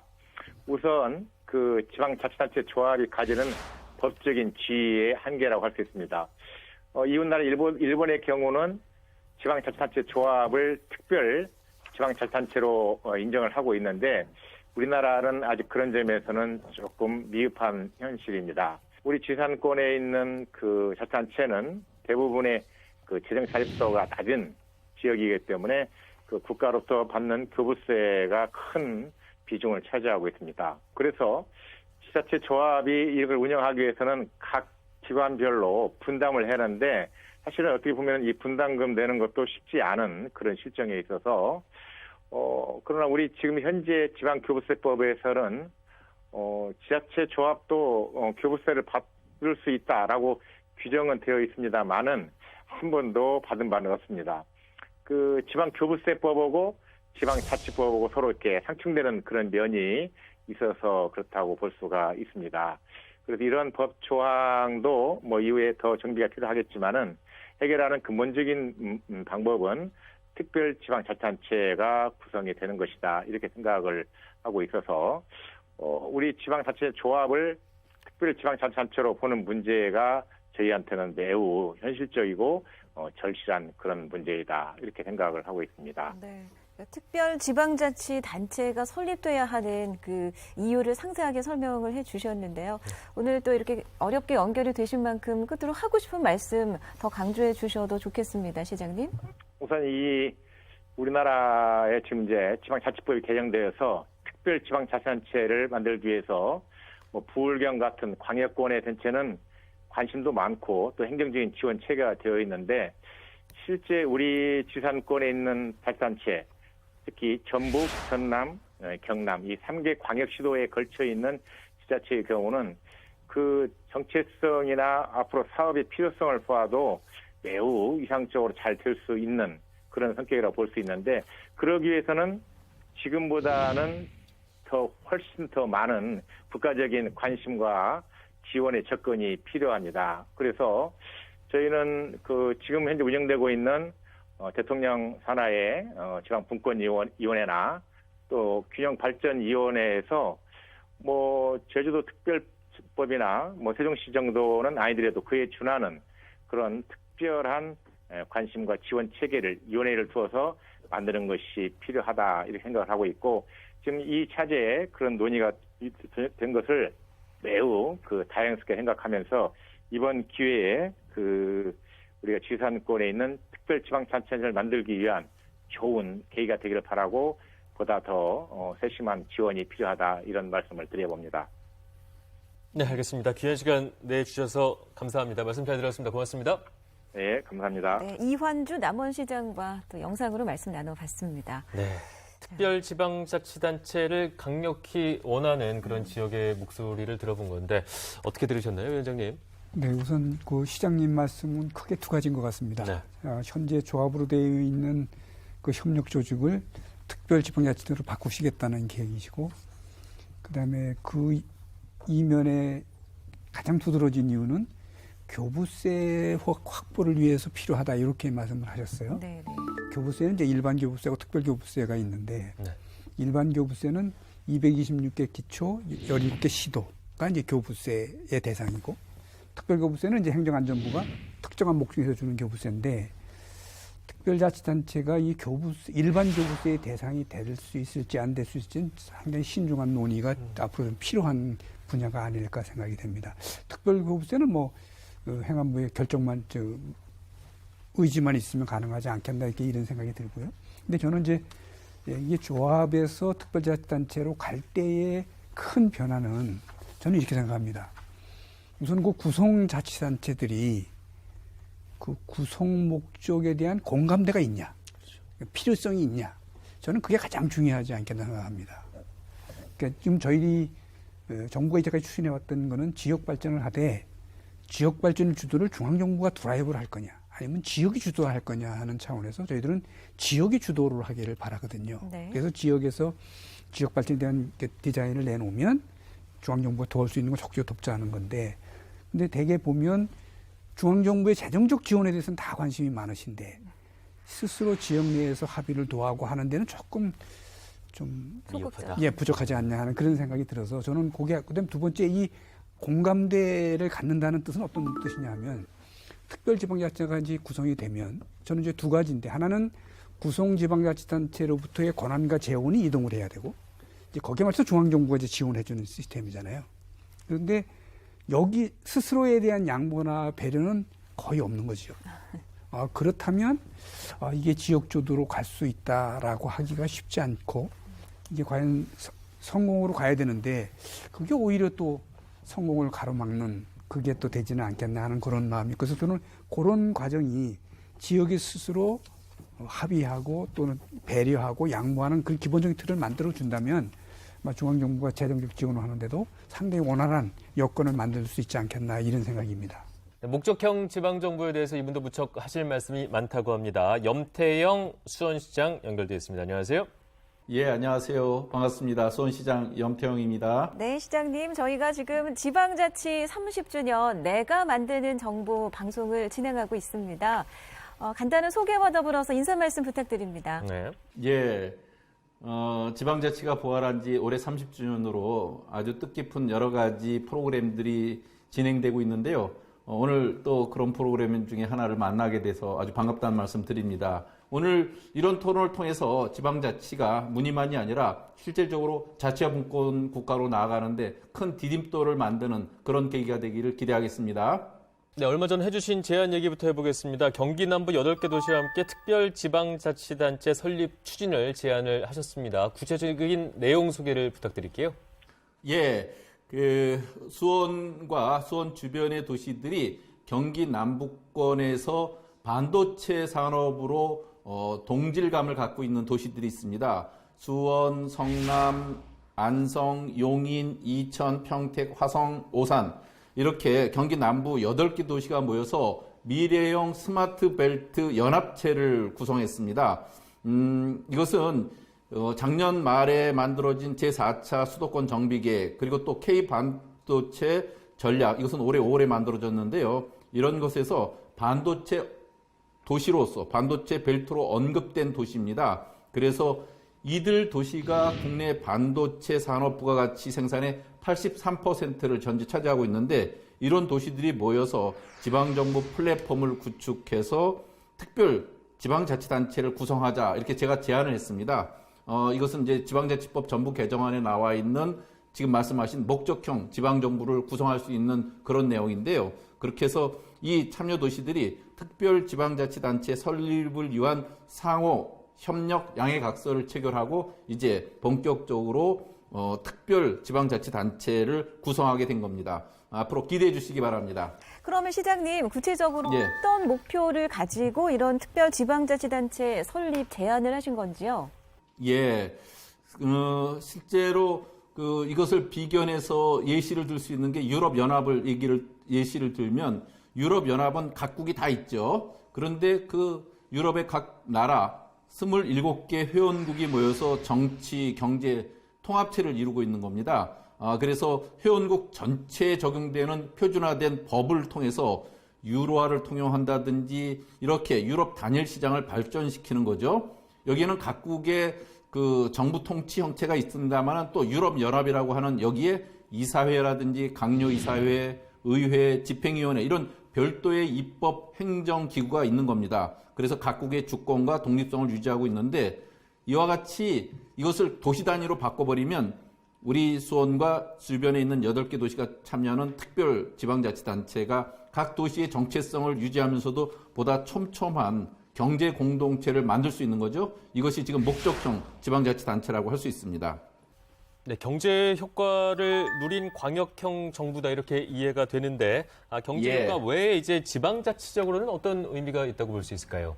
예, 사실은 지방자치단체가 각기 자기 지역 내에서 지역의 정체성 위주로 무슨 정책을 펴게 되니까 단위가 아무래도 좁습니다. 그런데 상호 윈윈 할 수 있는 조건들을 갖고 있는 도시들이 그 목적화해서 경제 공동체를 이루면 훨씬 더 시너지를 크게 낼 수 있죠. 그 윈윈 할 수 있는 전략을 만드는 겁니다. 이를테면 지역 내 기업의 입찰 제한을 이들 도시끼리는 서로 철폐해버리면 우리 도시만이 아니라 서로 큰 단위의 사업을 할 수가 있죠. 그러니까 이럴 때 보통 지자체가 사업 발주를 하거나 상품 구매 입찰을 할 때 그 지역 내로 제한을 둔 것이 풀리게 되면 훨씬 더 많은 기회 요인을 갖게 되어서 회원 도시들끼리 서로 큰 그림으로 경제 공동체를 더 크게 발전시킬 수 있는 기회를 갖는 거거든요. 이런 측면으로 보다 큰 기대감을 갖고 있게 할 수 있다 하는 거죠. 네, 좀 구체적인 예시도 들어주셨는데요. 그러니까 연합체로서 이 경제 목적형 특별 지자체 설립을 지금 제안하셨고 추진하고 계신데 이와 관련해서 혹시 또 첨언하거나 조언하실 부분이 있으실까요? 예, 사실은 또 자치분권 관점에서도 상당히 이바지하는 게 큽니다. 자치분권은 지역의 일은 지역 스스로 알아서 한다고 하는 정신인데 지금까지 이것이 이루어지기가 참 어려웠어요. 그리고 또 산업정책은 중앙정부에서 계획하고 필요한 물적, 인적 자원을 동원하는 형식이었는데 이것을 앞으로 보다 국가 전략 산업의 발전과 지역 상생 발전 차원에서 커다란 지역 생태계를 조성하는 거거든요.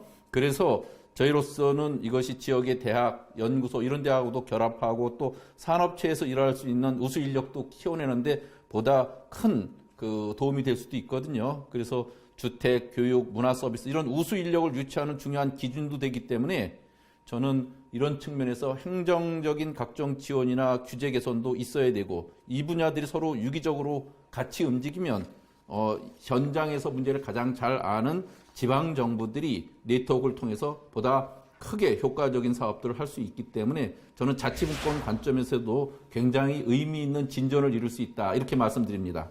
네, 말씀 잘 들었습니다. 마지막으로 지방자치법 전부 개정과 관련해서 수원시장님의 의견 듣고 싶습니다. 예.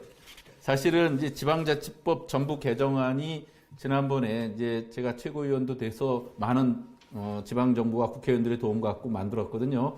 근데 지방자치법 전부 개정안 중에 주민자치와 관련된 부분이 소거돼서 굉장히 아쉬움이 컸습니다. 그래서 이 부분은 다음번 지방자치법 개정이나 주민자치법을 새롭게 만들어서 꼭 보완해야 될 사항으로 과제로 남아 있습니다.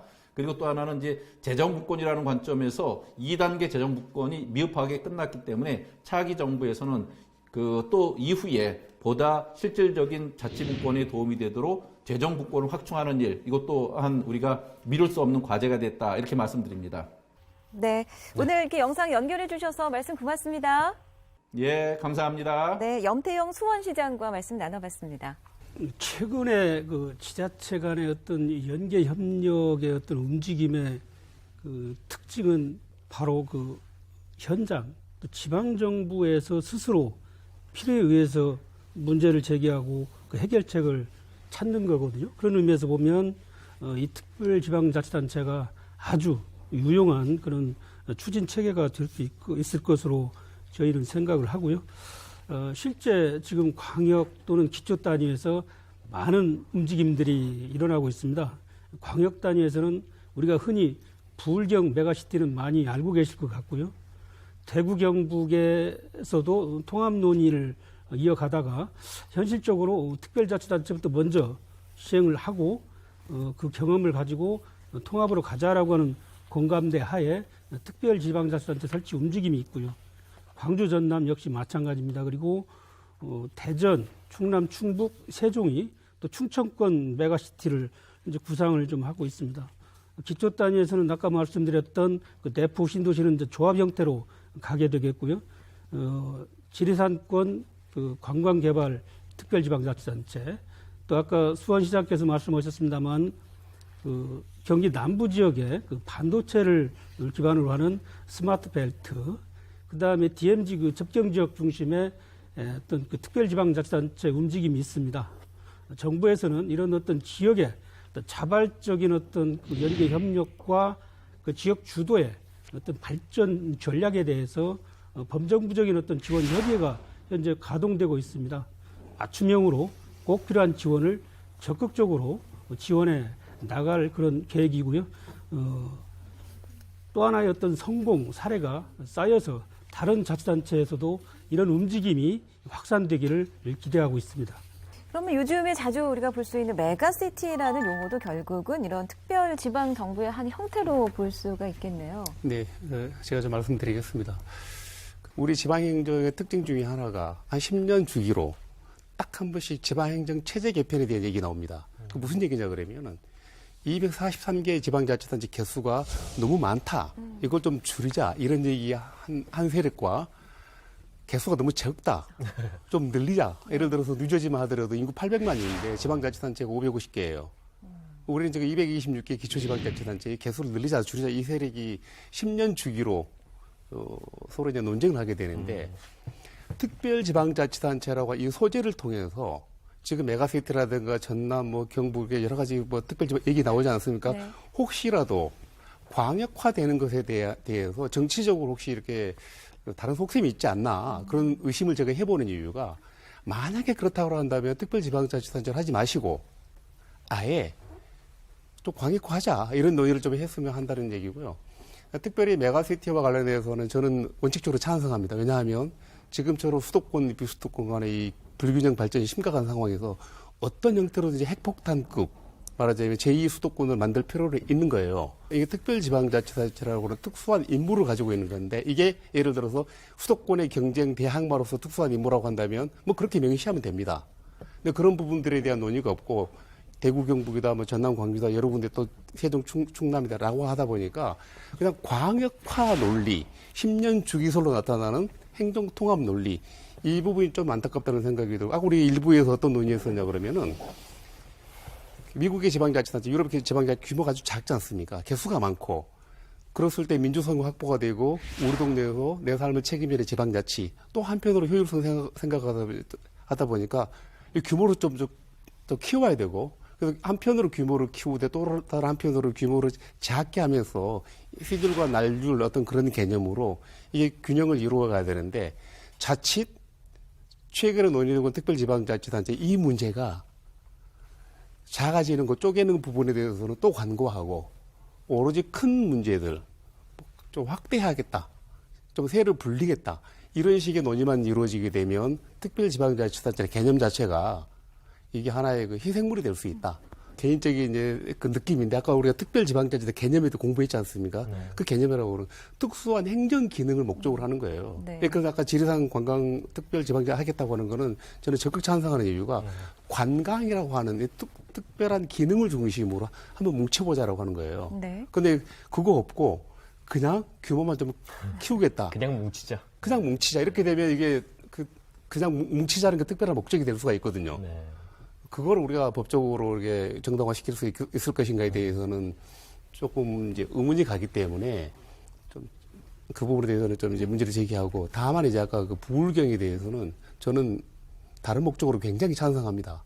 수도권 비수도권. 그렇죠. 그래서 그 정도로 좀 만들어줘야 지금처럼 파행적인 대한민국 불균형 발전을 조금이라도 시장할 수 있지 않을까 이런 생각인 겁니다. 네. 근데 부울경뿐 아니라 이제 메가시티가 추진되는 가장 큰 기저의 이유에는 수도권 일국주의를 타파해야 하는 지역의 소멸 위기가 깔려 있지 않겠습니까? 그렇죠.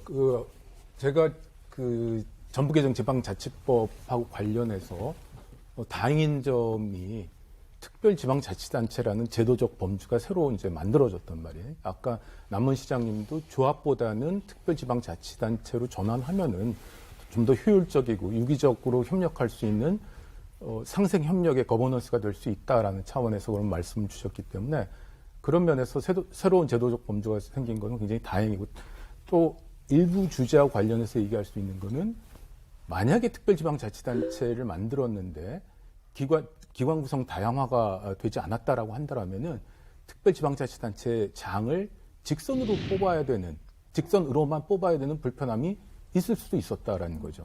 근데 이제 다행히 기관 구성 다양화가 돼가지고 장의 선임 방법도 굉장히 다양화될 수 있기 때문에 특별지방자치단체 의회가 구성돼서 부울경 같은 경우에는 겸직할 수 있도록 돼 있더라고요. 네. 겸직을 하던 새로 뽑히던 간에 의회에서 장을 선임할 수가 있죠. 부울경 같은 경우에는 구성지방자치단체 장이 선임될 수 있다라고 해서 그 규정만 보면은 일원대표제, 의원내각제처럼 의원들이 선임할 수 있도록 한 것 같은데 거기에 국한되지 않고 이를테면은 지리산 관광협의회 같은 경우에는 관광 마케팅 전문가를 선임해 본다든지 아직 제도화되지는 않았지만은 경제자유구역 같은 경우에는 투자 유치 전문가를 장으로 선임한다라든지 이런 식의 움직임이 가능해졌다라는 얘기죠. 그런 면에서는 굉장히 다행스럽다라고 생각을 하는데 한 가지 좀 아쉬울 수 있는 건 후속 조치가 필요하다라는 거죠. 아쉬울 수 있는 건 뭐냐면은 그 지역 간의 상생 협력하는 거는 기본적으로 바람직한데 그 협력하는 특수 목적이라는 게 매우 단순한 거일 수가 있어요.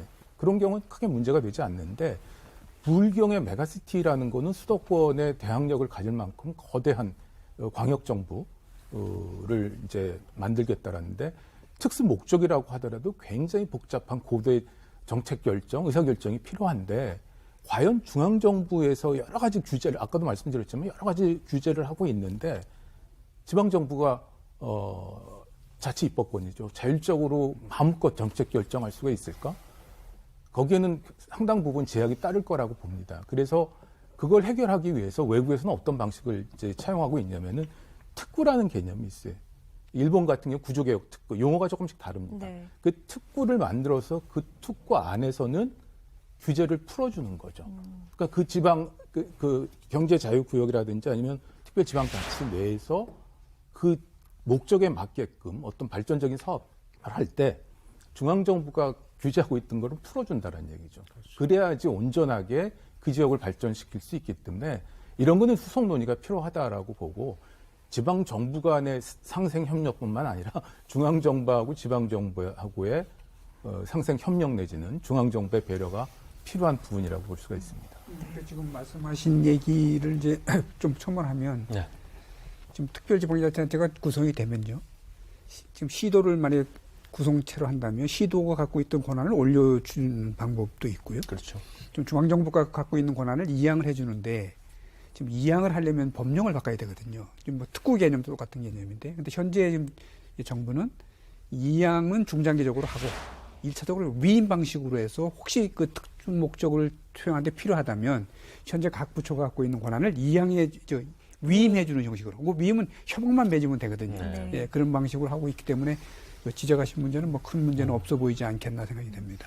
좀 덧붙여서 말씀을 드리면 위원장님께서 말씀하신 그 위임 그것을 하기 위해서 분권 협약이라고는 제도를 새롭게 지방자치법에 지금 보완해서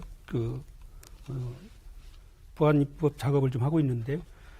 개개 각 그 중앙부처가 갖고 있는 권한을 분권 협약이라고 하는 테두리 내에 넣어서 일종의 계약 개념이잖아요. 그렇게 해서 일괄적으로 좀 위임을 해줘서 특별자치단체가 그 업무를 좀 신속히 처리할 수 있도록 좀 새로운 제도도 같이 만들고 있다라고 말씀을 좀 드리고 싶습니다. 네.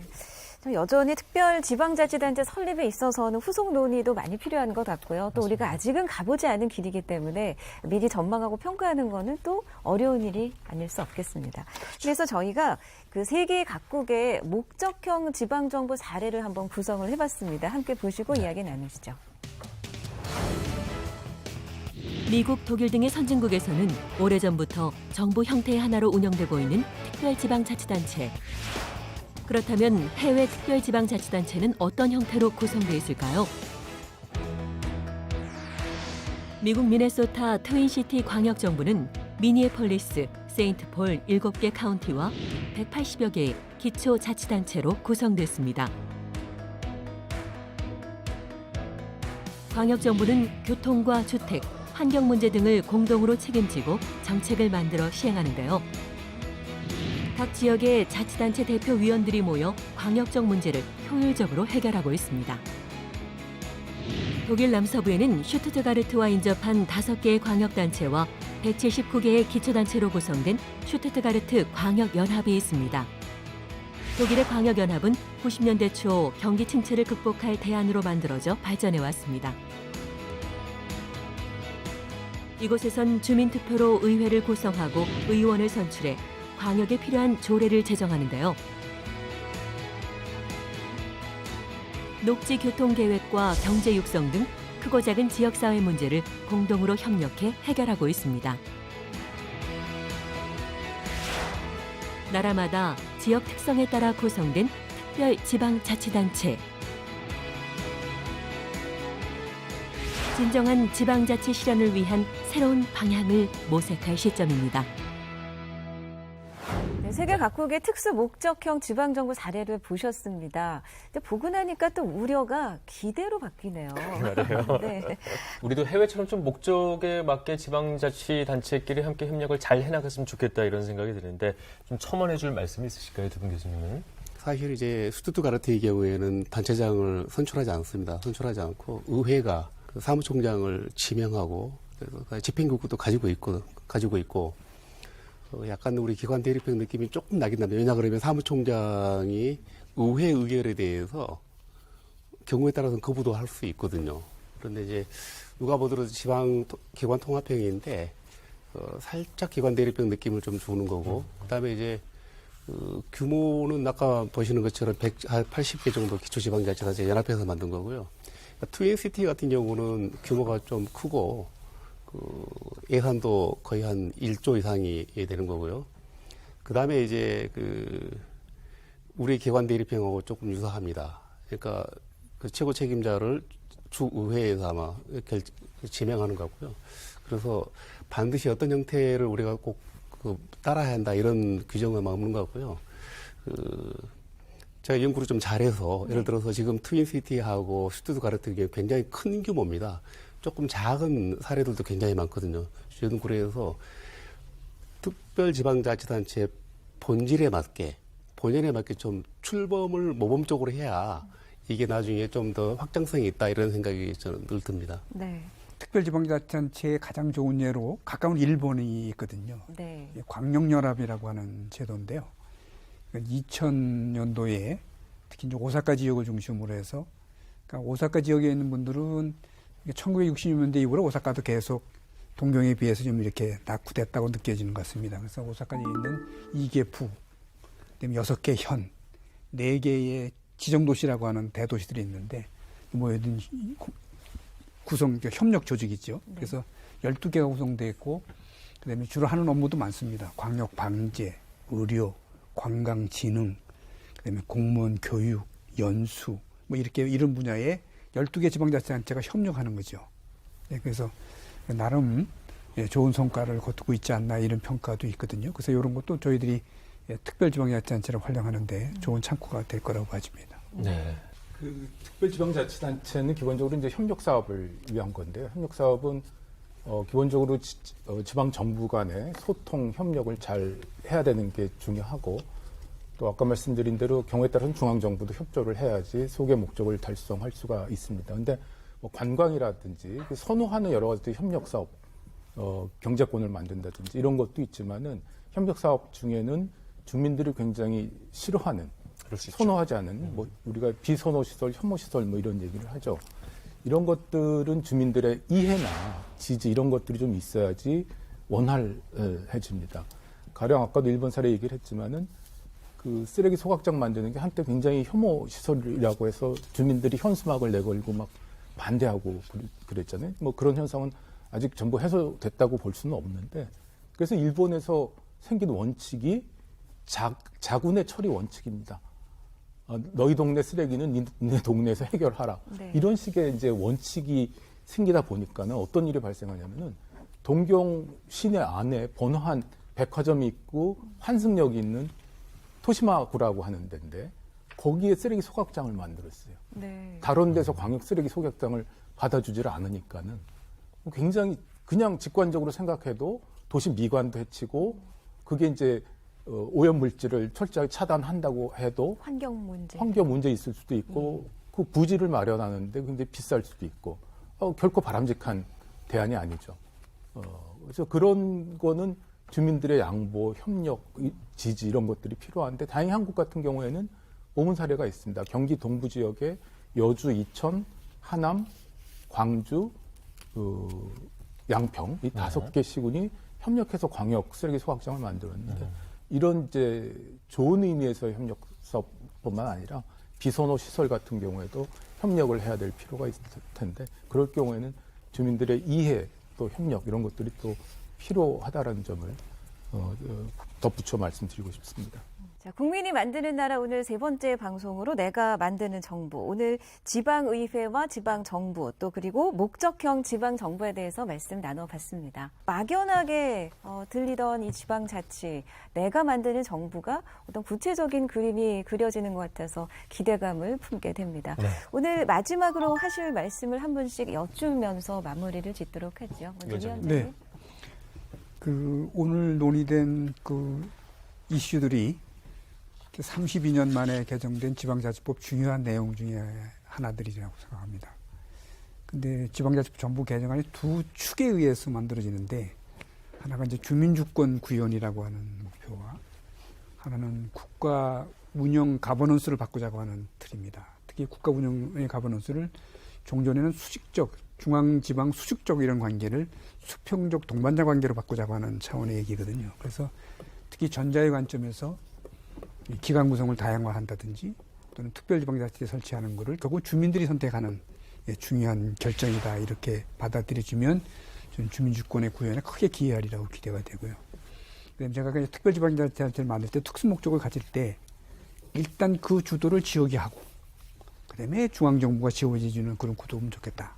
그다음에 이제 그와 관련된 이슈들이 특히 이제 중앙과 지방의 협력 체제를 강화하기 위해서 내년 1월 13일부터는 중앙지방협력회의라는 법이 발효가 되고 그 법에 의해서 중앙지방협력회의라고 하는 기구가 운영됩니다. 네. 그래서 한번 내년 상반기에 지금 준비를 하고 알고 있는데 그러면 지방자치에 관련된 전체적인 내용은 물론이고 특히 특별지방자치단체라든지 또 기관구성 관련된 좋은 의제들이 있으면 저는 거기서 충분히 중앙지방협력회의를 통해서 논의가 되고 또 결정돼서 또 지역의 기대라든지 또는 중앙정부 지원 등이 뭐 동시에 이렇게 이루어질 수 있는 좋은 제도적 장치가 마련된 것이 아니냐 하는 측면에서 상당히 기쁜 마음이고요. 특히 오늘 이런 중요한 자리에 또 국민들께 이런 걸 또 홍보도 해드리고 또 국민들의 지지를 또 얻는데도 크게 한 자리라고 생각돼서 우선 감사의 말씀도 곁들여 드리겠습니다.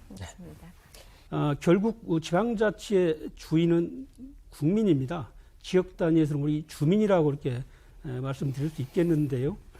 국민들께서 직접 참여를 해서 당면한 문제를 스스로 해결해 나가는 그런 부분들이 지방자치의 본질입니다.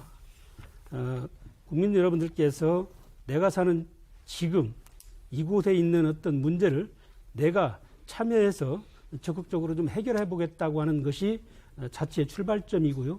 오늘 소개해드린 기관 구성 다양화든 특별지방자치단체든 주민들의 관심과 참여가 저는 성공의 정착의 핵심적인 어떤 요인이다라고 말씀을 드리면서 그 부분에 대해서 많은 참여와 관심을 좀 부탁드리겠습니다.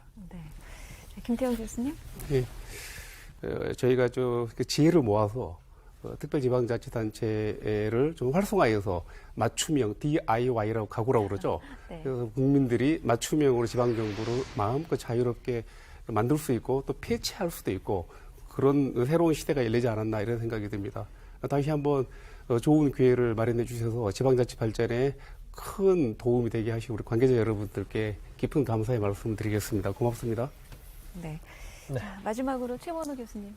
네, 마침 작년에 큰 폭의 지방자치법 개정이 있었고 해서 오늘 주제는 기관구성 다양화와 특별 지방자치단체에 국한돼 있었지만은 기타 그 법 개정 사항을 보면은 지난 30년 동안 운영을 하면서 불편하게 느꼈던 사항들이 큰 폭으로 개정이 됐습니다. 그래서 아직도 여전히 좀 아쉬운 부분은 있지만은 적어도 법 제도상으로는 유연성과 자율성이 많이 신장이 됐다라고 생각을 합니다. 그런 의미에서 보면은 앞으로 또 30년 다음 한 세대를 맞는 어떤 변곡점이 될 수 있다라고 볼 수가 있고 다음 한 세대의 발전이 기대가 됩니다. 최근 우리를 이제 지방자치 환경을 둘러싼 그 변화를 보면 굉장히 사회경제적 환경 변화가 녹록치 않습니다. 그러니까 지방은 이제 인구가 적어져 갖고 지방이 소멸되는 소멸 지수라는 게 있죠. 그리고 이제 인구가 고령화된다라든지 AI라든지 그 기술적 환경 변화라든지 지금 일본이나 유럽 같은 경우는 이제 성장이 정체돼서 재정 수입이 굉장히 열악합니다. 그래서 그런 인구 저출산 고령화, 지방 소멸, 기술 환경의 변화 이런 여러 가지 그 변동성이 큰 불확실성이 큰 사회 경제적 환경 변화를 생각한다라고 한다면은 지역 특성에 맞게 자율성과 유연성을 부여한 이번 전부개정 지방자치법은 큰 의미가 있고 그런 어떤 취지를 공감하고 또 교육하고 홍보하는 자리로서도 오늘의 자리가 큰 의미가 있었다라고 생각을 합니다. 네. 말씀처럼 지방이 살아야 국가가 발전한다고 하지 않습니까? 맞습니다. 그러나 지금 대한민국의 현실은 지방이 소멸될 위기에 처해 있습니다. 그렇기 때문에 이 지방자치가 더 중요성을 갖는다고 할 수 있겠죠. 오늘 이렇게 함께해 주셔서 또 좋은 말씀해 주셔서 모두 감사합니다. 고맙습니다. 네, 고맙습니다. 네, 지방자치 30주년 국민이 만드는 나라 이제 마무리할 시간입니다. 이 지방자치라는 게 하늘에서 뚝 떨어지는 게 아니라 각 지역의 특색에 맞춰서 잘 가꿔 나가야 하는 일종의 축제다. 뭐 이런 생각을 해보게 됩니다. 네, 왜 우리 아는 만큼 보인다고 하지 않습니까? 이 방송을 거듭할수록 지방자치 막연하고 어렵게 느껴졌지만 조금 더 알아가면서 가깝게 다가가기에 또 의미 있는 시간인 것 같습니다. 자, 오늘 지방자치 30주년 국민이 만드는 나라, 오늘은 내가 만드는 정부와 함께 하셨습니다. 또 다음 시간에 저희 약속드리면서 여기서 물러가죠. 시청해주신 여러분 고맙습니다. 안녕히 계십시오.